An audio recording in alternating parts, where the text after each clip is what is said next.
Hello and good morning. Welcome to the second webinar from the Bureau of Meteorology's brand new webinar series. For those joining us for the first time, welcome. And for anyone who joined us last week as we delivered Accounting for Australia's Water Resources, welcome back. Don't forget this webinar is available on demand and can be viewed at any time that suits you. My name is Claire Mullen and I'm delighted to be your moderator today.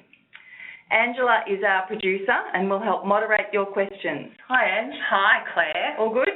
All good. Excellent. We have a high volume of attendees today, so we will address as many questions as we can and follow up after the webinar if needed. Before we start, may I ask for your attention as we cover off some housekeeping items. Our session today on water forecasting will run for 60 minutes. Webinars work best when they are interactive, so please don't be shy. Send us your questions and share your insights with us through the chat function. This webinar is being recorded and the video will be shared with you via email after the webinar. For first-time webinar attendees, please see some helpful tips on your screen. Please note the questions box where you can send through any questions or feedback for the presenter. Please send your questions to us during the session and we will answer them if possible during the allotted breaks. The conversation isn't just confined to the webinar. We welcome interaction on LinkedIn as well.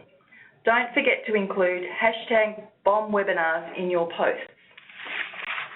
And finally, today's presenters. It's my great pleasure to welcome both Karen Hudson and Dr. Paul Fakemer to the BOM webinar studio. Hi, both of you. Hello. Hi. Karen will cover the first half of the talk on flood forecasting and warning. Then Paul will cover the second half on seasonal stream flow. A warm welcome to you both. So first, let me introduce Karen. Karen has 23 years experience in operational flood forecasting and hydrology roles, both in Australia and the UK. Karen moved to Australia from the UK in 2010 and worked for Goulburn Murray Water in northern Victoria before moving to the Bureau of Meteorology in November 2012. Before moving to Australia, Karen worked as a flood forecaster for the UK Environment Agency and as an operational hydrologist for the Joint Environment Agency Met Office Flood Forecasting Centre. Listeners, don't forget to post your questions via the chat function as we go. We'll have breaks during the webinars to address them. Karen, I understand you'll be kicking things off today. What will you be focusing on? Yes, that's right. Thanks, Claire. So today I'll be talking to you all about flood forecasting and warning. We'll be looking at the products that we produce. We'll be looking at sort of where the service is and also where you can access information. Fantastic. Take it away. Thank you. Okay. So in terms of the timeline for water forecasting, this puts it into perspective. We've got sort of past, present and future. What we'll be focusing on in today's talk is in that box there, so flood and 7-day forecasts in the sort of short term, and in a bit longer term, seasonal forecasts. So I'll talk to you first about the flood side and then Paul will take over and talk about 7-day and seasonal forecasts. So before we look at the products, it's important to realise that the flood warning service is really, it's a partnership across all levels of government and the community. We work to something called the Total Flood Warning System, which has a number of elements, and it's really important that all those elements work together really well to ensure that the response on the ground is as effective as it can be. So we have obviously the forecasting that we do at the Bureau. We take in observations from a wide number of stations across Australia. We talk to our dam operators regularly during floods. We then produce flood forecasts, which we pass to our emergency services, who then make the decisions about what that's going to mean on the ground and what's going to be affected.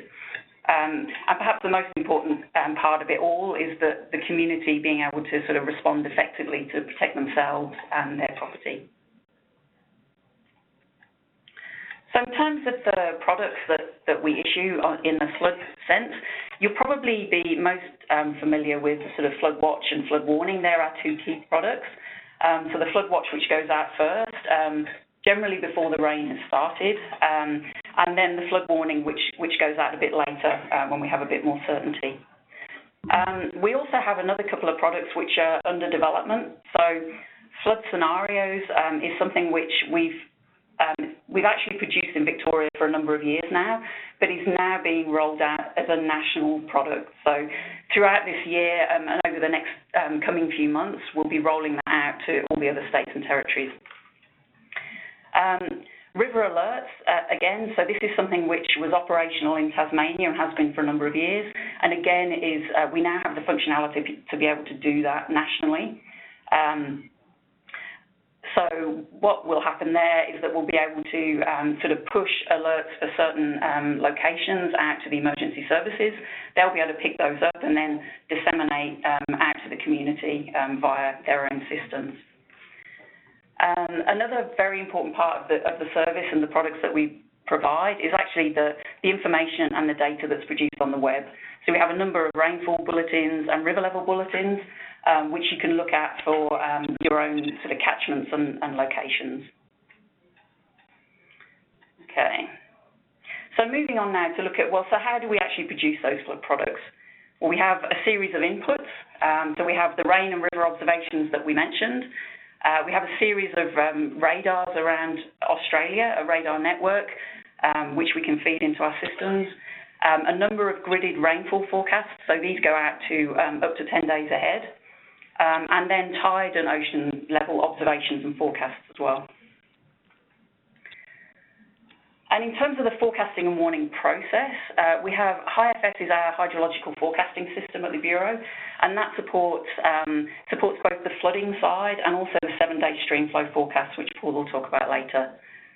The map at the bottom, this shows where we have our current flood models. So this is where we have flood forecasting models available, and you can see quite a big spread down the east coast, but also throughout Tasmania and a growing number now through WANT and SA as well.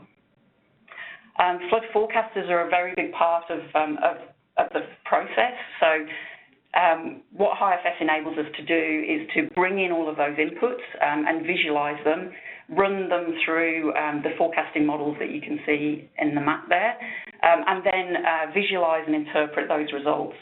And then the flood forecasters will, based on what they can see, will prepare the warnings and the warning text and send that out. And in terms of the outputs, it's those two key products, flood watch and flood warning, based on everything that we can see.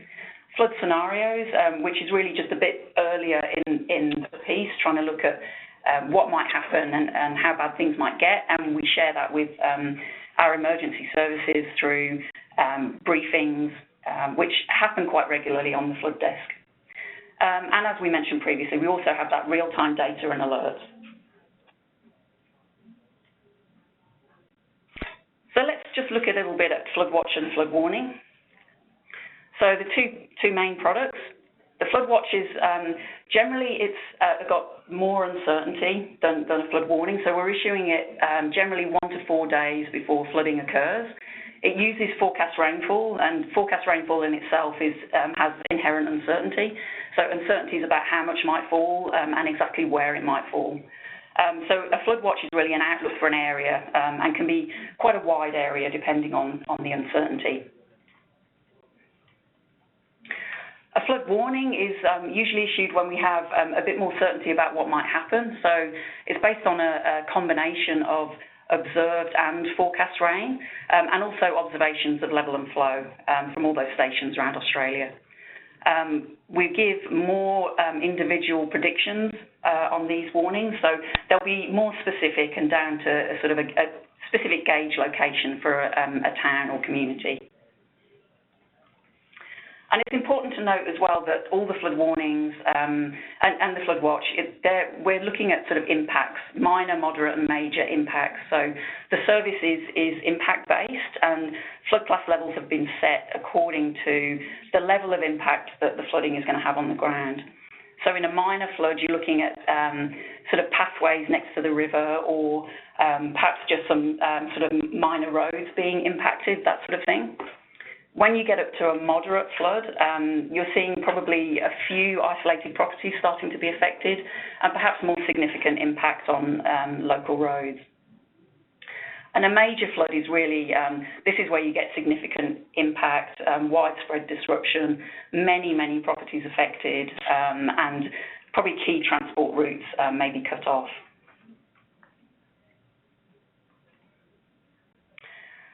Now, in terms of what the products look like, they're currently very text-based, and many of you will probably have seen these previously. So we have an example of a flood watch on the left-hand side, an example of a flood warning on the right-hand side. So what you actually get here, so you'll have a title of the product and where it's for and where it affects, and also the time that that product was issued. In both cases, you'll have a box which tells you what the current situation is and what you can expect to happen over the coming days, hours, and that's in both cases. In a flood watch, as we mentioned before, it's more of a sort of general area, so you'll have a list of the catchments likely to be affected in that case. And then when you come over to a flood warning, it's the predictions for those key locations. So here's an example for the township of Euroa, and this was from a flood event back in December. So it talks about what's likely to happen, talks about where the river level currently is, and when it's likely to exceed those key levels, so minor and moderate. We also have next issue time down the bottom, so everyone will know when the next product is due to be issued. So although these are very text-based at the moment, we're certainly moving towards more of a spatial view. And so there's been a lot of work in the back end so that you can actually visualize these catchment areas and these locations in a map view. So if we just move forward to this slide, this is the sort of view that we now have, and we're able to produce in a sort of GIS format. Oops, sorry everybody, just go back. In a GIS type view. This is available as a web map service, and these layers are available as a registered user service. So this will show you where the flood warnings and flood watches are current. There's various other layers as well that you can get looking at sort of severe weather and those sorts of things. So that's all available, and certainly will be where we're heading towards with the products into the future. So just looking, where is the service? So the locations you can see there for forecast locations and information locations, these are the locations which we mentioned in the flood warnings. So that's where the main service is. In terms of Flood Watch, we now issue that for all parts of Australia. So that's been a fairly recent change. So it's all parts of Australia are covered, including those areas where we don't really have a formal forecasting service or really extensive data networks. And if you'd like to see some more information about how we've delineated those areas and what they look like, there's a link there to the website to have a look at that. Okay. And now, if you wanted to see in more detail, so those forecast locations, information locations that we mentioned on the previous slide, you can actually look in more detail specifically where the service is for your own state and territory and your own catchments. So there's one of these service level specification documents for each state and territory available on the web, and we'll look at where you can access that in a little while. There's three types of service that we provide in our flood warnings. So a forecast location is the sort of the top level service. So this is where we have real-time data for a location. We've got flood plus levels defined, so that's that minor, moderate, major you saw before. And we will then provide predictions for those locations. So like in that flood warning we looked at, we'll provide you an indication of what's likely to happen. An information location, this is somewhere where we have, again, real-time data and we have flood plus levels defined, but we don't provide a prediction. And that's either because it's not, a prediction may not be required for that particular location, it's just sufficient to have the information of the impacts occurring. but it could also be because we don't have the capability to be able to provide a forecast, either because there's not enough upstream information or we don't have the forecasting tools available. And then at the lowest level, we have data location. So these are all the other real-time data stations, rainfall and river level, which support the service. So there are no flood class levels there, but they're a very important part of our service, and we collect the data, view it on the web, and put it into our forecasting systems. Okay, so we'll just briefly look at accessing information and some of the Bureau's web pages and where you can get things. So this is our, I guess, our flood homepage, if you like. The view you can see there for the whole of Australia. So you can click on and look at where any flood warnings that are current, if you click here. Rainfall and river conditions, you can click on these different little dots here and either see the rainfall for the last 24 hours, the last hour, or look at the river conditions and see if anything's in flood or not. And then from here, from this page, you can actually get down to each state and territory as well. So we'll look at an example of that in a minute. So here's an example for WA. And again, this gives you, so you get a blown up view now for Western Australia, and you can look at the same information, rainfall or river conditions. And you can also click through on the map to go to an even sort of more zoomed in view if you want to. Again, you can see the flood warnings, this time filtered for WA.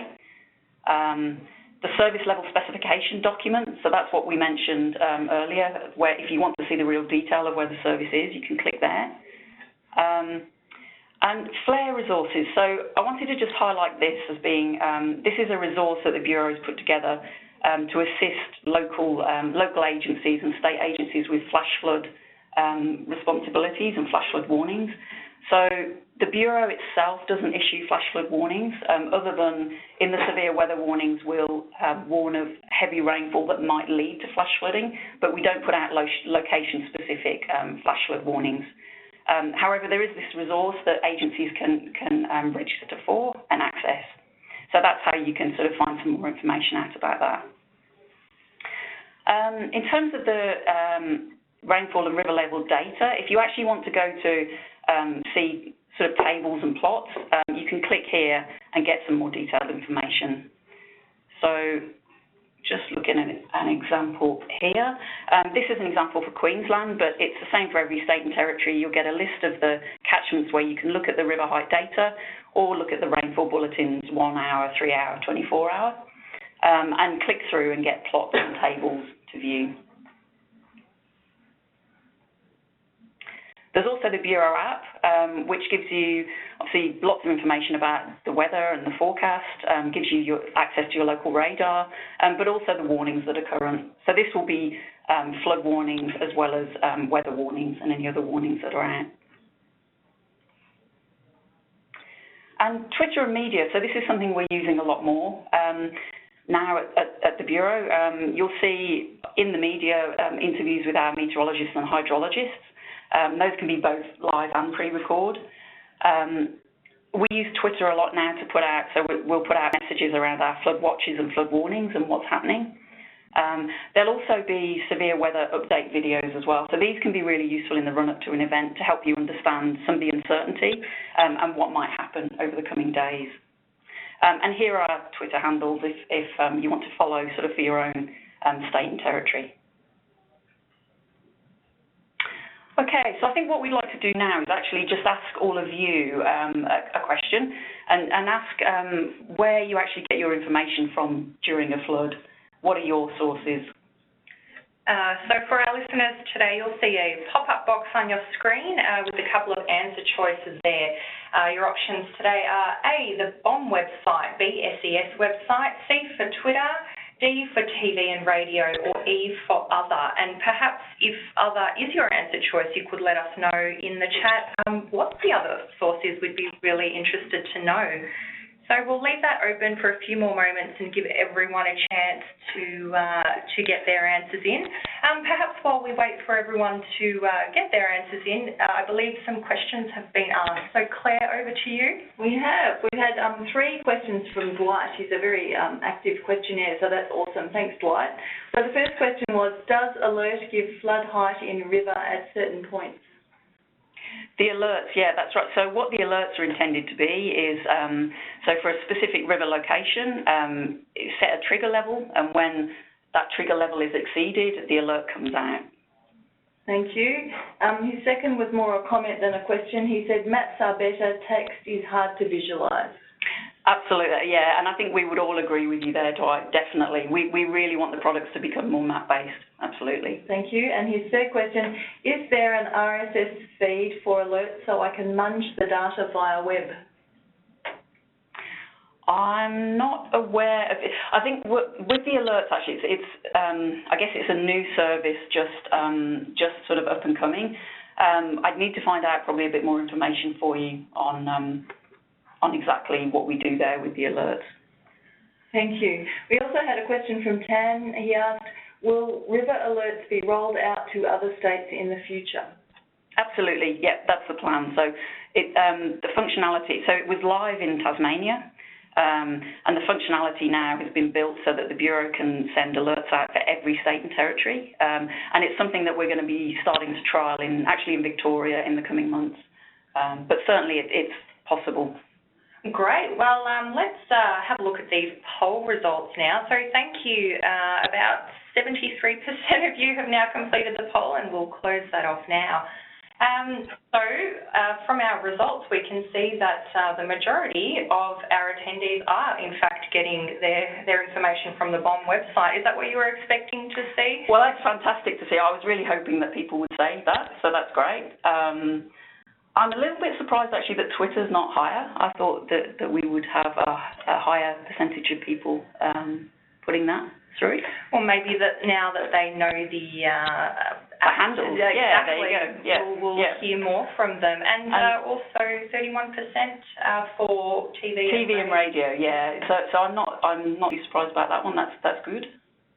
Fantastic. All right. Well, we'll close that down. We'll see if anyone has typed anything into the chat about what their other source was.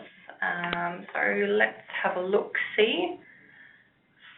FloodZoom is my other mechanism for flood information, along with BOM information. That's from Paul. Thank you, Paul. Right. Dwight, word of mouth. Cherie saying also Facebook. That's good to know. Okay. Yep. Yeah. We've had a few more questions there. Will we go through them now, or do you want to wait for the next break? Perhaps we'll just cover off. We've got a few case studies to go through, so maybe we'll just do that quickly, and then we can move to the questions. So thanks for sending them in, and please continue. And we've got another break coming up in a few more slides after Karen's gone through her case studies. Thanks, guys. Great. Okay.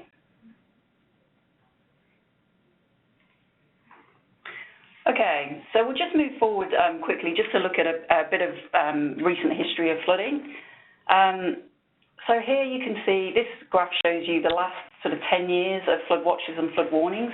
And what you can see is that there's actually, there's 3 sort of big peaks in there of flood activity. One was in the second half of 2016 and early 2017. That was a really busy period across Australia for flooding.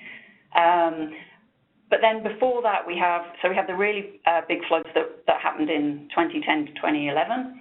And then again in the sort of 2012 period. And then you can see, so there's been some flooding in all years, but certainly some quieter years in that intervening period there.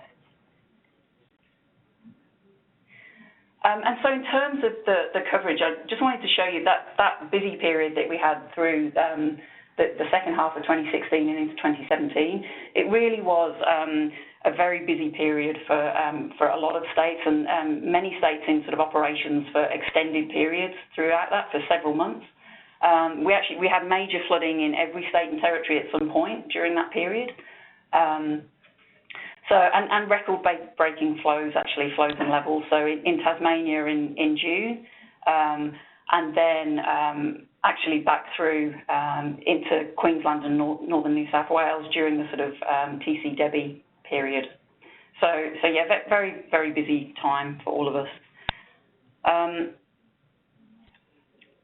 Then I'd just like to look at, I guess, just a couple of more recent periods of flooding. So we mentioned previously the December flooding in Victoria.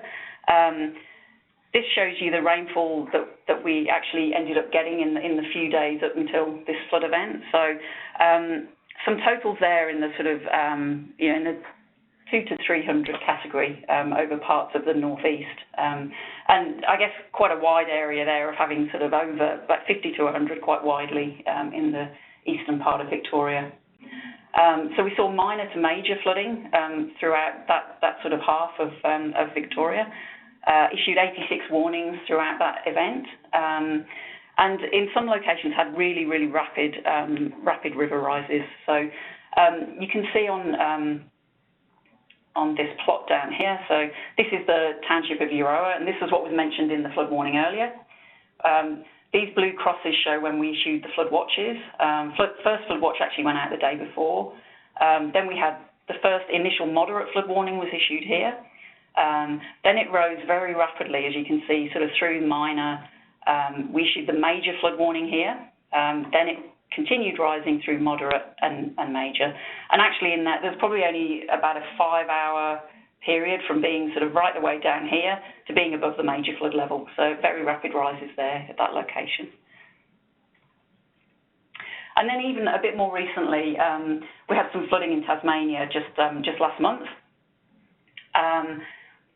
What you can see here is these are two just images from a severe weather video that was issued in the run-up to that event, and it was talking about the uncertainty in the rainfall forecast and where that was going to be.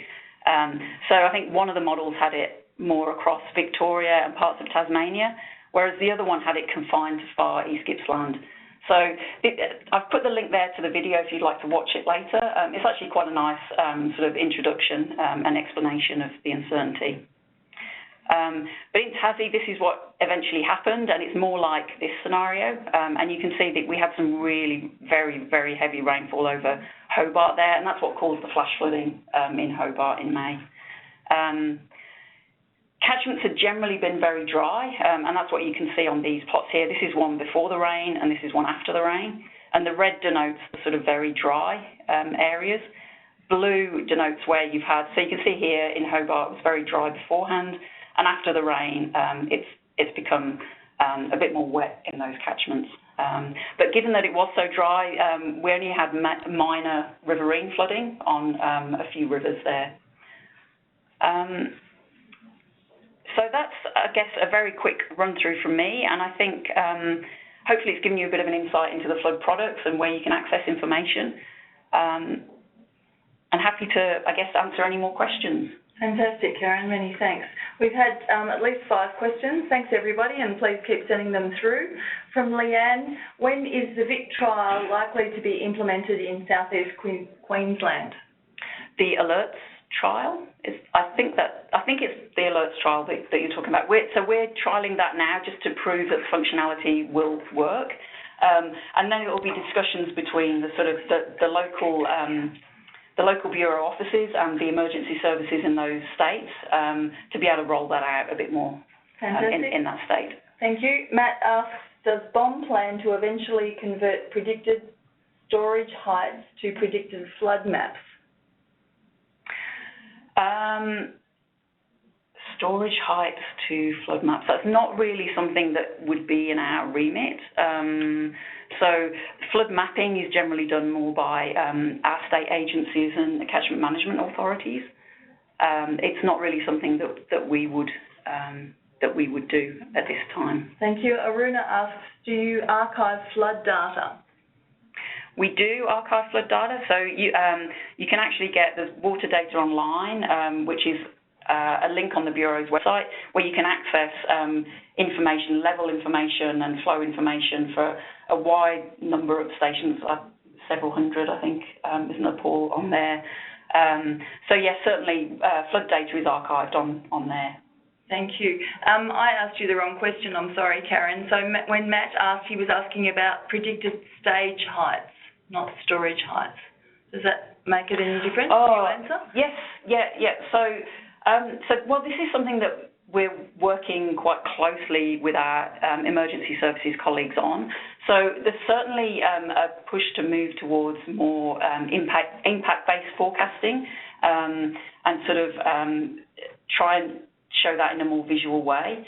So it's already done, for example, in Victoria, the predicted heights that we issue are then interpreted in terms of flood mapping by flood analysts in our incident control centres. So we're doing that kind of service already, but we will be moving over the next few years into more of that space. But it will be quite a working partnership with emergency services and other agencies in the States. Fantastic, thank you. Jed Summerfield has told us that he's just signed up to BOM Queensland Twitter. Thank Fantastic. you. We love it. So you would have seen on that slide, BOM has a Twitter handle that's BOM_AU, and then there's one for every single state in Australia. So feel free to sign up to the one for Australia and the one for your state, just to keep up to date with those warnings. We had another question from Dwight. He asked, do you use statistics in your warnings? No, we don't. So I presume Dwight is talking there around the, language like 1 in 100-year flood, that type of thing. So we don't use that language. But what we will do is we will perhaps compare the current flood to a flood that's happened in the past. So we might say we expect levels to be similar to the 2010 flood, for example. Thank you. We've had another question from Greg. He said, can the Bureau work closer with local and state agencies to overlay reference points to their hydrographs, e.g. bridge, deck heights and other locally known references? He gave us a couple of comments too, so people can understand the implications and consequences to rising water. He says, our experience show that people don't relate heights to impacts. Great question. Karen? Yeah, absolutely. And I would agree. I know on some of the plots, I think we have bridge heights already there, but certainly welcome us working closer with all the agencies to get that sort of information. And I agree, it's really useful for people to know those sort of local references. Fantastic. Our last question for now is from Ajantha, who's asking, what is the best place to acquire thunderstorm warnings? I think that's a bit beyond today's scope. Well, I guess, one thing we could say is the thunderstorm warnings, they'll be on the website as they're issued, but you can also get, so I think that web map service that we showed you, I think you can actually get them in a spatial view as well now. And on Twitter probably as well. Yeah, that's right, on Twitter. If they issue something, it will be on Twitter. If they sign up to BOM-AU or sign up to the BOM in your state, that's probably a great way to keep in touch with the Bureau now. We've had some great questions. Thank you, everyone. Fantastic. Thank you for your session, Karen. Now to part 2 of our webinar. Our second speaker, Paul, manages the seasonal streamflow forecasting service at the Bureau of Meteorology in Melbourne. The service issues forecasts on total streamflow volumes for the next 3 months for over 300 locations across Australia to inform decisions made by those who manage and use rivers and water storages. Previously, he was a Senior Research Fellow at the University of Melbourne, using process-based modelling at catchment scales to examine effects of wildfire, changes in vegetation cover and variation in climate on long-term catchment hydrology. Listeners, please don't forget to post your questions via the chat function as we go. We love hearing from you and what you want to know about. We'll have breaks during the webinar to address them. So, Paul, what can our listeners expect to hear from you? Thanks, Claire. Look, I'll be talking about our extended hydrologic forecast from out to 7 days and out to 3 months, and we'll show you where you can access them and how they've been used by other users. Fantastic. Thank you. Take it away. Thanks, Claire. Welcome, everyone. Just to recap where we are. So today we're talking about water forecasting, and Karen has spoken to you about the flood forecast, which typically go out 3 or 4 days. And I'll be covering our 7-day forecast service and also our seasonal forecast service, which provides forecasts out to 3 months. So first, we'll start with the 7-day forecast service. So this is I thought we'd first talk about how we actually produce these forecasts, and you can see the link in the lower left of that slide, so I encourage you to visit that as well.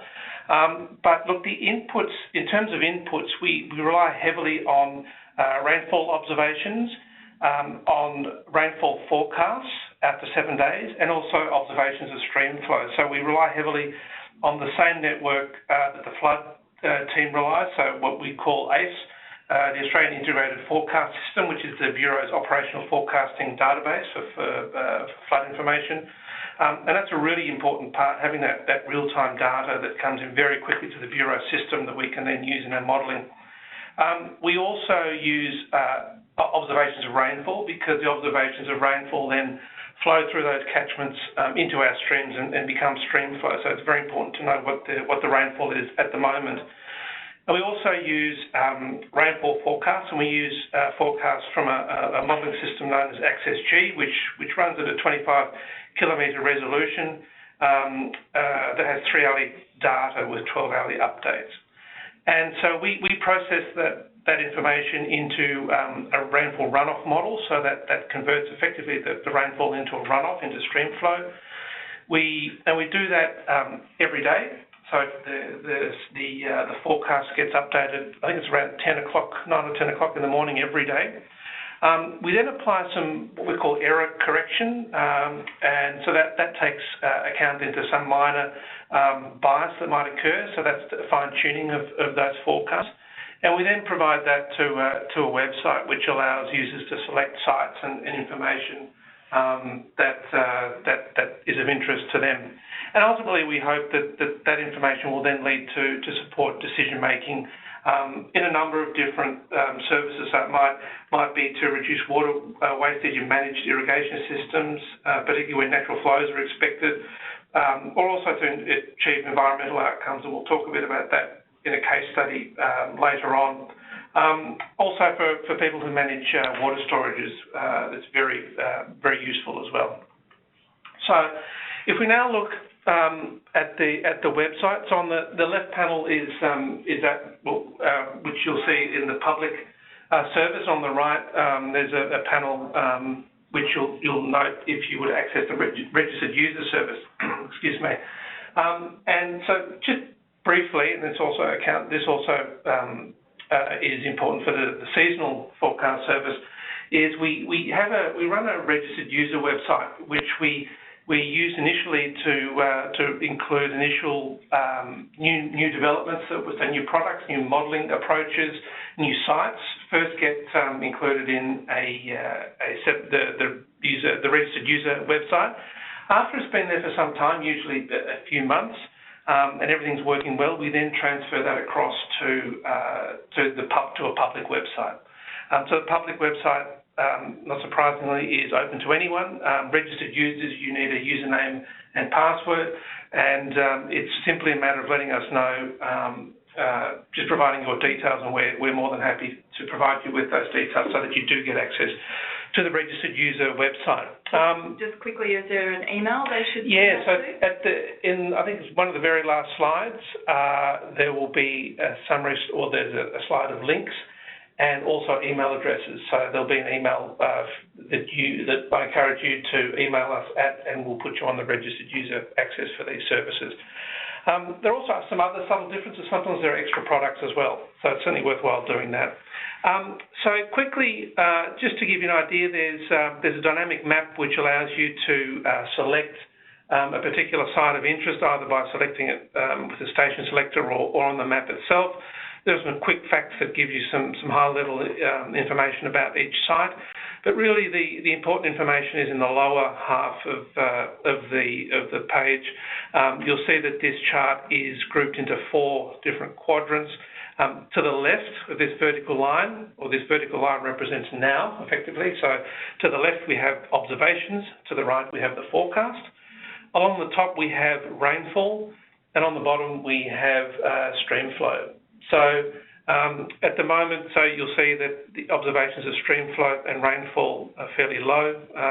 And then if we look at the forecast, so there is some rainfall forecast in this particular case, with the resulting increase in stream flow. So you'll see with the public service, we provide forecasts of total stream flow volume for each day.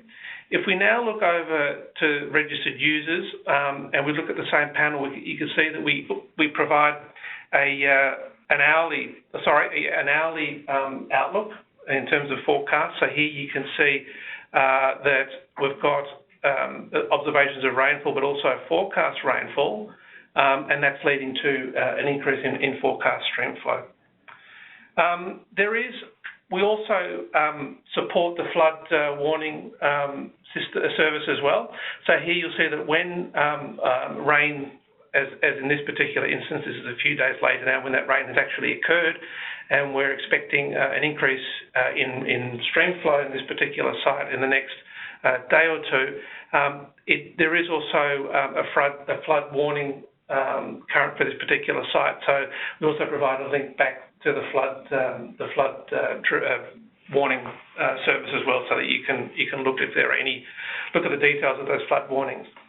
One thing the Bureau also prides itself on is the providing information on the performance, I guess, or the quality of these forecasts, because the quality changes depending on the time of year, and it also changes from site to site. So we include information on here. We've got forecast skill, which is a measure of quality. So people have an understanding of when the quality is high, when the quality is not so high for a particular location or for a particular time of year. The 7-day stream flow forecast cover have sites in all states and territories. So we currently have 168 sites available to the public and over 200 available to registered users. So now we'll look at the seasonal stream flow forecast. We also have sites in all states and territories. This is a service that's been operating since 2010.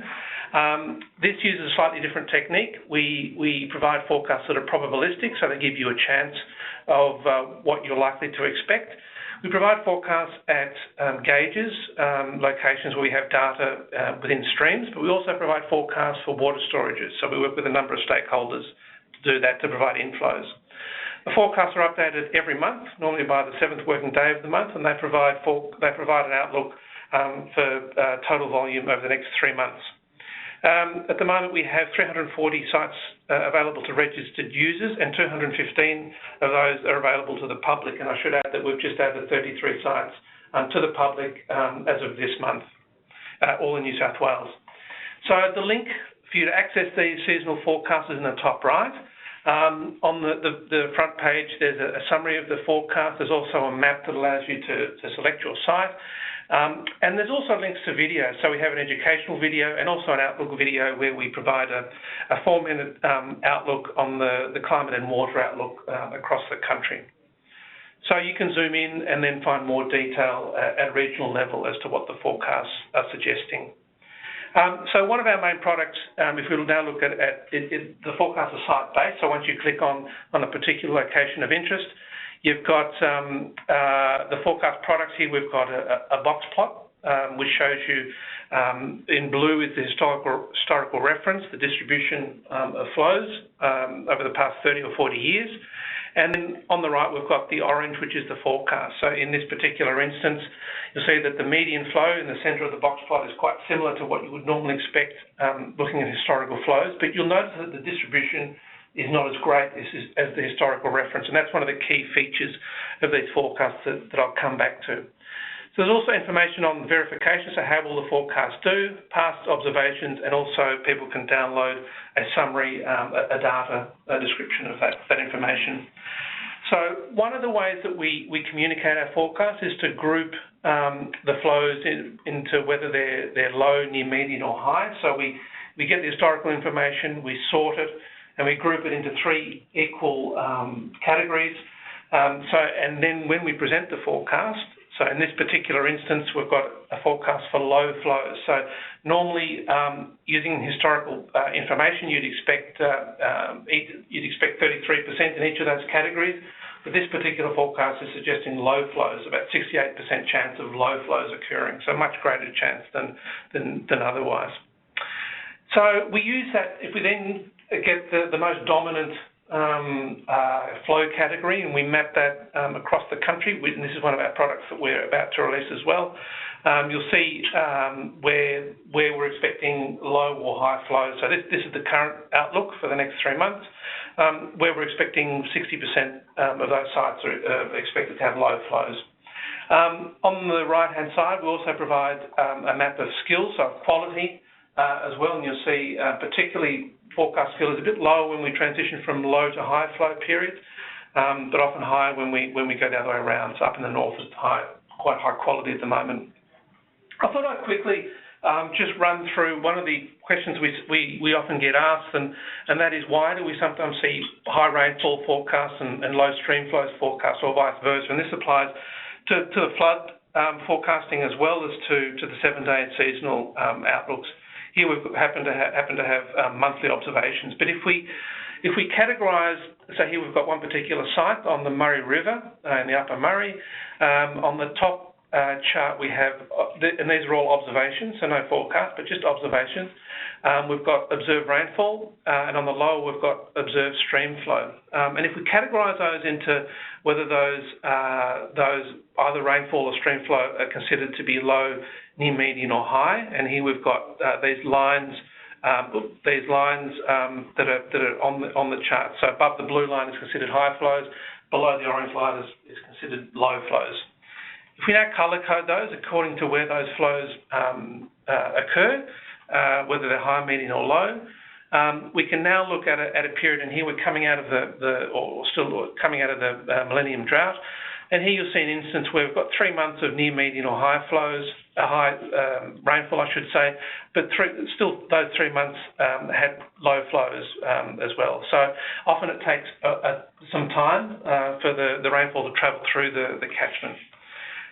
The converse is true as well. Here we've got an instance where we've got low rainfall, and yet we've got high flow for that particular month. So again, there's a time lag. Now, our future plans, we plan to provide forecasts for 1, 2 and 3 months, and also we're increasing the skill level of that as well. Our extension forecast beyond 3 months is also something that we're working on with key users as well. So now we'll head off to poll 2. Well, thank you very much. That's over to me. So I'll just open that poll now, and what we'd like to learn about our listeners this time is the sector in which you work. So our answer choices there: water, agriculture, government, private sector or other. And as before, if you select the other option, we'd be delighted to hear where you're from in the chat. So please do let us know. We'll leave that open for a moment. Maybe we can ask some questions of Paul while we leave that poll open for a few more moments for everyone to get their answers in. Thanks, Ange. We've had quite a few questions. Thanks, everybody. Dan asked, is river level data available in exportable format? Yes, the river level data would be available from, not so much from the forecast service, but Water Data Online is our database that has several thousand sites included, where people can download either water level or flow level. Fantastic. Rose asked, are flood forecasts evaluated post-event to determine forecast skill at different sites? They are, yeah. We certainly look at the flood forecasts after every event to see how they went, and they sort of inform, I guess, our model calibrations, and then the performance targets that we put into the service level specification documents. Thanks, Karen. Mary Ann had a long question, but it was something to do with, is it possible, or would the Bureau consider being part of a dedicated AM radio alert station along with FESA Main Roads Department? Is that your area? I think that might be something we'd have to check with our, comms team back at the office, whether that's possible. Okay, thank you. The next question was from Stephanie. She asked, is the registered user site free? Yes, most definitely. And we'll definitely give you that email at the end of the webinar. Dan asked, could urban centres be added to the streamflow forecast to aid navigation? I suspect, that's a good point. Having capital cities and larger urban centres included. Yep, that's a good point. I just saw a question from Mark, but it went away. No, there it is. All right. Is there somewhere we can get the more localised stream flow forecast for our waterways rather than just the Australia map? That's a good question, and that's something we're working on as well. We've had a number of requests in the past as well for either state-based or regional-based maps. But certainly if you would contact us on that email, we can see what we can do for you and chat about that. But that's something we're looking to do in future, most definitely. Terrific. Well, with regards to our poll, 77% of you have now answered that. And it looks like our most popular answer choice there is A, water. Does that surprise you? No, that's probably what I was expecting. We certainly, our major customers are probably from those who manage water, particularly storages and rivers, and also government as well. So I'm not surprised that water and government there are here. We did have some others. So with regards to those of you joining us from other sectors, just for our own interest, we've got someone from the information technology sector, emergency services, catchment management authority, environmental consultancy, water and private sector consulting, master's student at Flinders University. Thank you for joining us today. Paul had some case studies to go through, but we're running a bit behind time. So if you can flick through them really quickly, I'm sorry about that. We probably need to end up at the summary slide with a couple of minutes to go before our visuals cut out. We can still keep talking, but our visuals will cut out at 12. Certainly, so, Claire. Paul, thank you. Yeah, look, we've started developing a number of case studies really to tell stories about how the forecasts are being used and to show, and I guess to document and tell those stories so that other people, other users can consider using the forecast in this way as well. The first one, I thought I'd just pick three to present. This one really is from our 7-day forecast service where we work with Goulburn Murray Water and the Goulburn Broken catchment to really assist the way that they release environmental water. So particularly as they release environmental water from Lake Eildon for environmental purposes, for aquatic wildlife, for vegetation.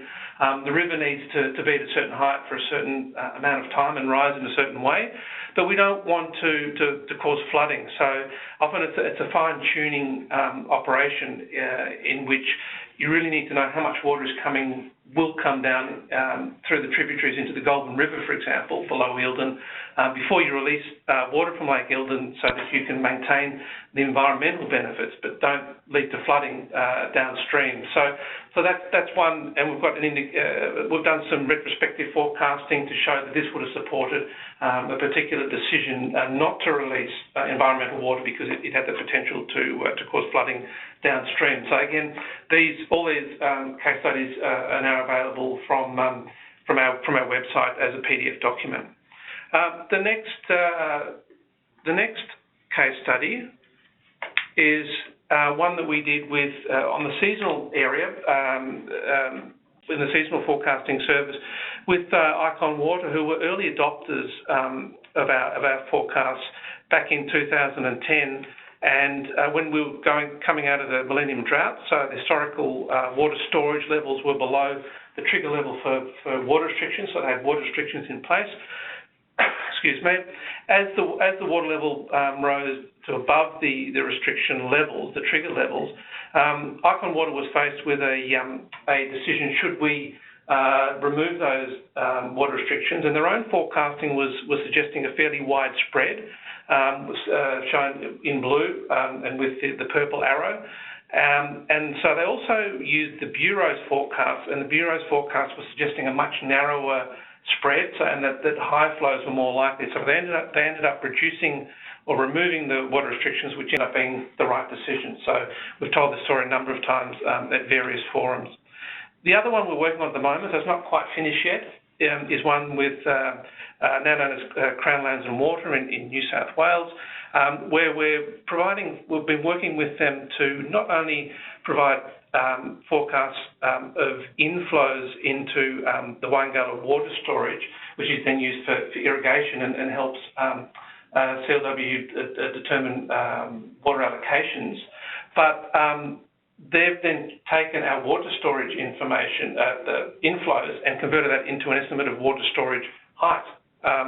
So here we've got, and they've published this a number of times in their water allocation process in statements that they issue every so often, every few months. So on the left, we've got the forecast of inflows, again showing that near median flows are more likely, but a much narrower range. And their own scenario work is identified in the coloured lines, and here we've got the 20th to 80th percentile of inflow climatology, so they use historical information to generate these inflows, and this is the sort of spread that we get. If they then overlay the Bureau's or their own, their own estimates of dam levels based on the Bureau's inflow forecast, then we get a much narrower spread for the 20th to 80th percentile of those inflows. So that, again, results in a much narrower, more certainty, and that's one of the things our forecasts tend to do, is provide more certainty. And of course, we always like to have a look to see how the forecasts have gone, and here we can see that the ultimate evolution of dam levels was within that range. So I'll leave it there, Claire and Ange, so I'm happy to That's fantastic, Paul. We haven't had any other questions, so we'll give our users a couple more minutes to send them in if there's any last ones. We might, because we said that we would finish at 12, we might go to the summary and show people those emails where they can contact you as well, and we'll just wait to see if there's any more questions. Thanks everyone for joining us. If you need to leave us by 12, we'll make sure we get through all the content, but just stay with us if you have questions and send them to us now while Paul and Karen are still here. Okay, so I guess just as a quick summary of the content we went through for flood, we were looking at the rainfall and river conditions, so that's the data we collect in real time, put it out on the web, has quite a wide range of uses for many people. Also, we looked at the flood watches and flood warnings, and those are issued as required prior to and during flood events. So they're not there all the time.